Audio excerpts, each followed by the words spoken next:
Luto muna tayo ng langka for today's menu.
A few moments later.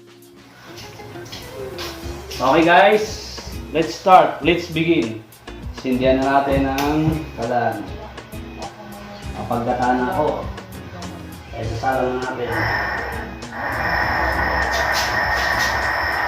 Let's begin the process. There we go.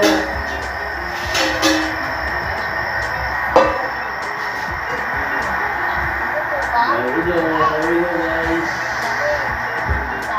Natin natin ang apoy.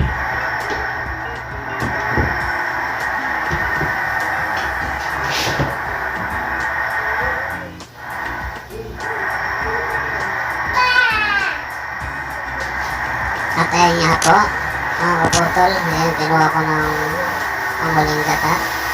Yung panguling tiga na hinaluan ng maraming saktong tubig o H2O. Kasi yan kailangan unang inihalo para sa pagluto ng gulay. Panghuli na yung purong gata talaga. Ayan siya guys, nilalagay ko na.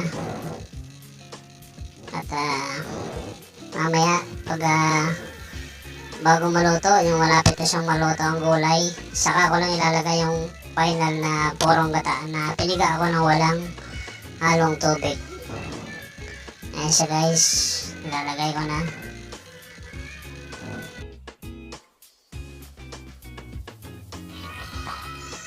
Pasensya na kayo guys, medyo matagal ako matapos maglagay ng gata dyan, gawa ng manual lang ang ginawa kong salan, kundi kamay lang. Wala, nasira na kasi yung aking salan ng gata ngayon.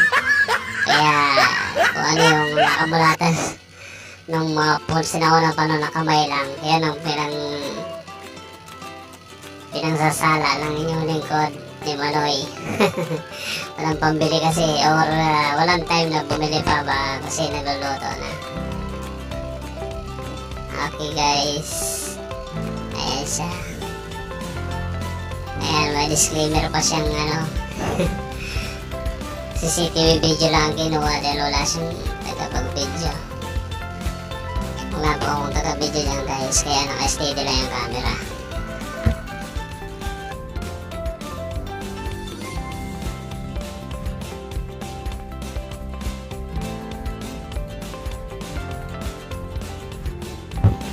Ayan siya guys, kung napapansin nyo. Laging nawawala siya, naimuyo ko kasi nasa lapag lang po yung super kalan na nilulutuan ni Manoy. Nakalapag lang, wala siya sa kasing maayos pa na kusina talaga. Kaya ayan, nakalapag lang. Halos nakayuko na siya pag naghahalo ng kanyang niluluto. At hindi rin nakikita sa camera. Gawa ng wala nga magtututok. Gawa ng STD nga lang sa sa tripod yung cellphone na naka-CCTV mode siya. Kaya hindi rin siya ganun kalinaw talaga guys. Dahil yung front camera ang pinagana ko na nakalimutan kung mas malinaw nga pala yung back camera. Talagang pinagana si Manoy. No. Ayun, wala na naman siya guys. Paano na nakakalimutan, akyat kasi sa taas. Ayan, balik na naman siya. Ayan, may gagawin na naman yata siya guys. Ayun. Iniwan niya muna pa sumandali yung niluluto niya. Grabe. Super bagal talaga magluto ni Manoy. Hindi siya step by step para mabilis sana. Pagpasinsinan niya lang sa yung matanda na kasi si Manoy. Tingnan lang natin guys kung anong kalalabasan ng kanyang niluto mamaya. Pero for sure masarap siya kasi siya nagluto eh. Masarap yung guys, promise. Dahil isa pa, diba sabi nga nila sa Bikolano, yan ang master sa Ako ang kinakwento ko sa inyo totoo. dahil yan ang ulam talaga agad araw-araw kahit anong klase ng ulam ginagataan sa Bicol, sabi nila. Kaya namin nalaman pa kayong trivia. Dagdag kaalaman mga kaputol. Pag Bikolano ka, lahat ng klase ng ulam doon, magulay, mano, isda, karne, lahat yan ginagataan.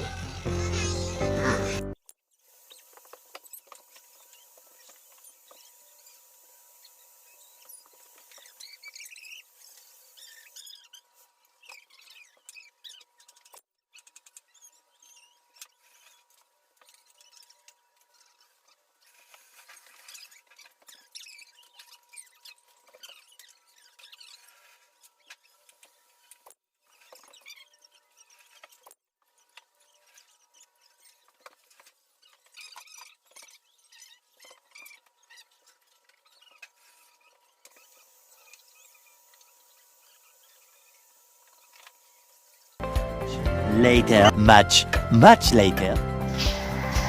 For today's video, today's menu. For today's video. Wow, ang bango na. So, for today's video, nagko-cooking po ang inyong Manoy. Wala pa man, mabango na.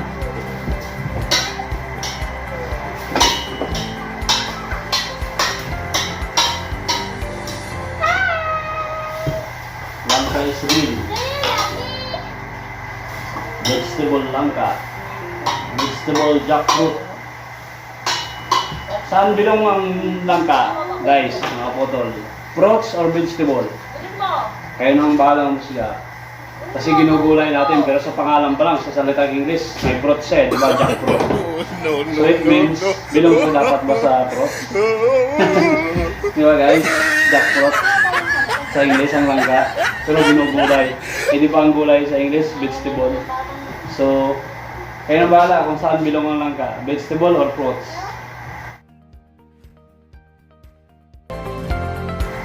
Paki-google na lang guys, mga kaputol. Di ko rin alam eh. Di ko rin alam ang kasagutan. Kung alam nyo guys, just comment below. May prize sa mapipiling mananalo. Yeah.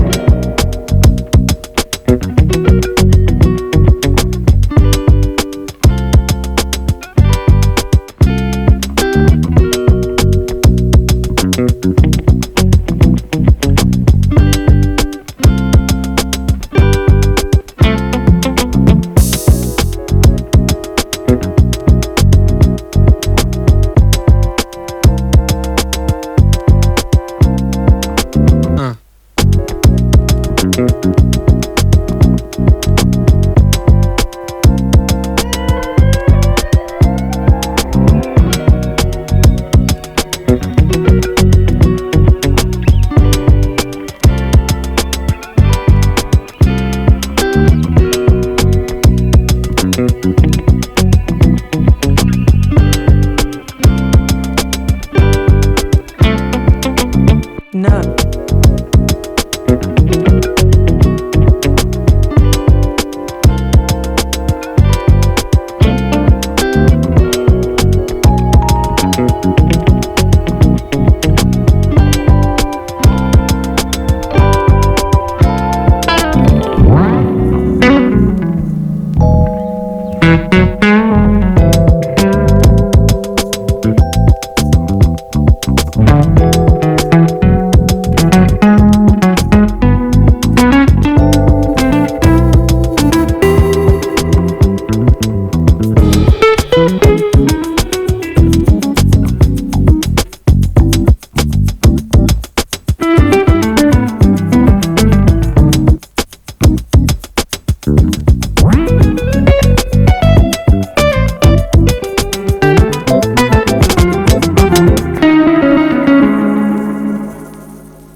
Ayan, jaran. Ano siya? Pwede nang ihain. Okay. That's enough.